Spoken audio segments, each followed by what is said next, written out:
જંબુસર કૃષ્ણા સિરામિકમાં શ્રમિકનું મોત થતાં ભારે હાબોળો. વળતરની માંગ સાથે પરિવારે કંપનીના દ્વારે જ મૃતદેહ મૂકી ઘરણા કર્યા.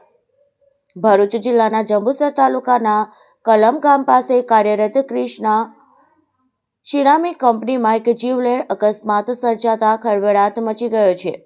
કંપનીના ગોડાઉનમાં કામ કરી રહેલા શ્રમિક ઘનશ્યામભાઈ મગનભાઈ રાઠોડ પર અચાનક સિરામિક પાવડર ભરેલી ગોળનો આખો જથ્થો ઘસી પડ્યો હતો.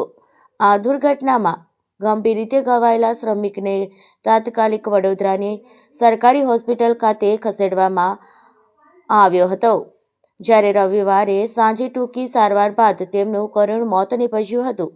શ્રમિકના મોતના સમાચાર મળતા જ પરિવારજનોમાં શોક અને રોષની લાગણી વ્યાપી ગઈ હતી. વડોદરા હોસ્પિટલથી મૃતદેહ લીધા બાદ પરિવારે અંતિમ સંસ્કાર કરવાને બદલે સીધા જ કૃષ્ણા સિરામિક કંપનીના દરવાજે પહોંચી વિરોધ પ્રદર્શન શરૂ કર્યું હતું. આક્રોશિત સ્વજનોએ સ્પષ્ટ શબ્દોમાં જણાવ્યું હતું કે જ્યાં સુધી કંપની મેનેજમેન્ટ દ્વારા શ્રમિકના પરિવારને યોગ્ય આર્થિક વળતરની લેખિત ખાતરી આપવામાં નહીં આવે ત્યાં સુધી તેઓ મૃતદેહ સ્વીકારશે નહીં. આ ધારણી સ્થિતિને કારણે કંપનીના પરિસરમાં ભારે તણાવ સર્જાયો હતો.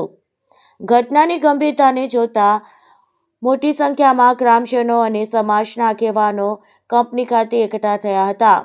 વિવાદ વધુ વકરે નહીં તે હેતુથી જંબુસર પોલીસનો કાફલો તાત્કાલિક ઘટના સ્થળે દોડી આવ્યો હતો. હાલમાં પોલીસ દ્વારા પરિવારજનો અને કંપનીના સત્તાધીશો વચ્ચે મધ્યસ્થી કરી મામલો થાળે પાડવાના પ્રયાસો હાથ ધરવામાં આવ્યા છે. જો કે પરિવાર પોતાની માંગ પર અડગ હોવાથી હજુ સુધી કોઈ ચોક્કસ નિરાકરણ આવ્યું નથી.